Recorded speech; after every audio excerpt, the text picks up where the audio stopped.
In medieval fantasy, death, theft and rape are all over the kingdom. And that's for over 100 years. But isn't it weird that this is happening not in our time, but in a world where magic exists, that can heal every wound and can destroy a whole mountain? How can this be? Hello guys, it's me again, Notebook. So, realism. It's a cool thing. It makes the story more impressive. And we remember the story not only as an entertainment story, but also a lesson about past times and even life lessons. But if the story is just unrealistic, it comes out as silly, or at worst, as a visit to your parents-in-law. And series like Reader of a Healer are so realistic, like my dad coming back with the milk after 5 years.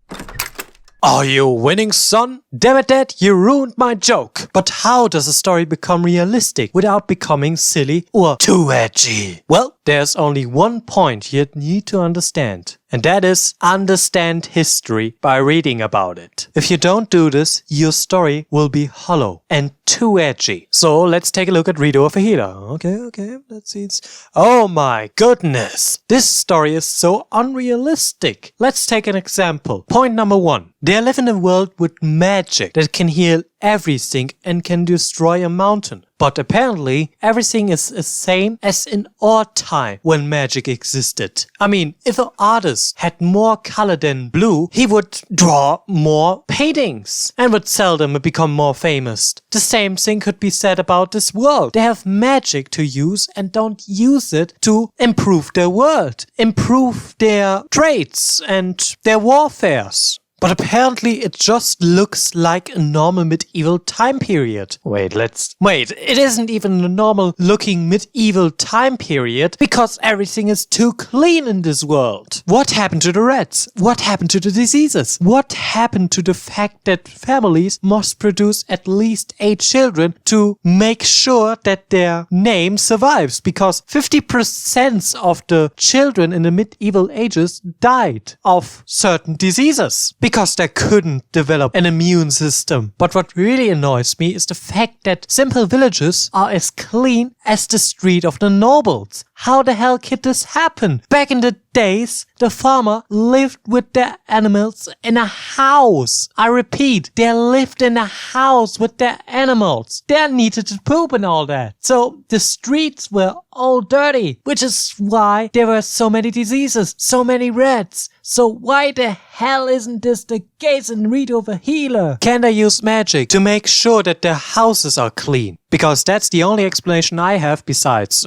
clean water sources and water channels like in the Roman Empire. It ensures that the houses and the streets are clean. But I never seen something like this in the series. So, how the hell do they keep this clean? And if so, what does this mean for them? Are they more likely to be recruited by the army? Like in the old medieval times where farmers were recruited by the army when there weren't any harvesting time? Or can they protect themselves way better? Or can magic be only learned by reading books about magic? And if that's the case, how the hell can the farmers read books? Back in the days, books were as expensive as small farms because they were written by hand. And because books were so expensive back then, only nobles and priests could read it. Which is why they had an easier time of manipulating all the peoples, because they couldn't educate themselves, because they couldn't read. And surely, if they could afford to buy books, they would do everything in their power to stop them. Because, like Hitler during World War II, he burned the books because he didn't want people to build their own thoughts about his crusade against everyone who isn't German. I don't know if the author thought about any of that when he wrote the story, because he definitely didn't thought about any diseases back in the medieval ages and how this could affect a magical world. But surely he did his research about other fantasy races and how they will affect the world they live in, right? Point number 2. Why the bloody hell are females seen as equals to men? I don't mean it in a sexist way,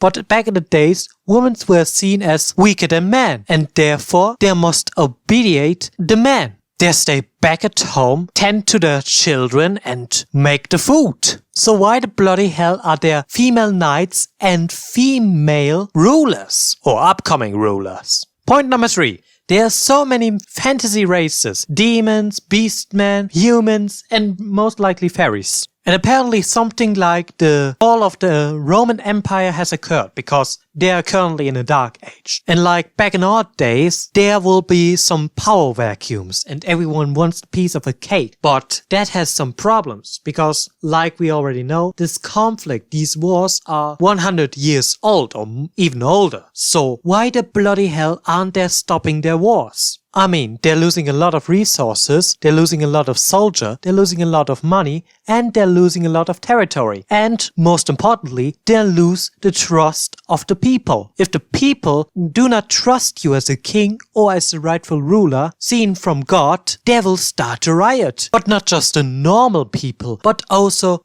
the nobles will start to riot and say to you, yo, you're doing a bloody bad job. So could you please die so we can, I don't know, start ruling or something? And even if you beat all your enemies, there's probably someone just waiting behind some trees and beat you up and take everything from you. Point number 4.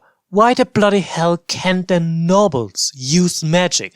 Why can only the main character use magic? I mean, if they just need to read to learn magic, then they could be covered. Because back in our days, only the nobles, priests and kings could read and write. So this would not be a problem. So why didn't I see a single person use magic? And our 5th and final point for today is, why the hell is everyone just a 1D villain? I mean, sure, knights and nobles could do whatever the hell they want, because this was their divine right to do whatever they want. They could go into a village and kill or rape every person there. But they also must face the consequences if they anger the landlord there. So, if the landlord was mad that he couldn't get his food resources, he could build up an army and attack the kingdom. Something like this. But no, we can't have something like this. But beside that, soldiers back then had also something called PTSD, and they didn't know how to deal with it. It would be much more interesting to see a soldier dealing with PTSD than just saying, oh yeah, they're all just really mad and really creepy and all are just 100% evil. This would not only humanize the villains, but also shows that there isn't just black and white. But we couldn't have that because our hero needed to be the 100% virtuous guy, the only hero in the story, the only human in this story. And this is why the story fails. Not only did it not respect history, it also didn't respect humans and their traumas. Which is why we as upcoming authors must face the past and learn from it to write better story. We must be like an artist who uses more than just the color blue. We must go over stereotypes and look at history. So just remember, next time when you see a dark fantasy series, ask yourself, is it realistic back in our days? Well, I will wish you all a good day, and I will say once again, I believe in you. So start believing in yourself. Hey guys, this is once again the end card. I wish you all a good day, but before you close this video, could you please give a like, share it with your friends, and check out my Twitter and Instagram account. This would really help out my channel and let me grow so that other people can see my messages. So I would really appreciate it. What about it anyways? Thank you all for watching. Goodbye.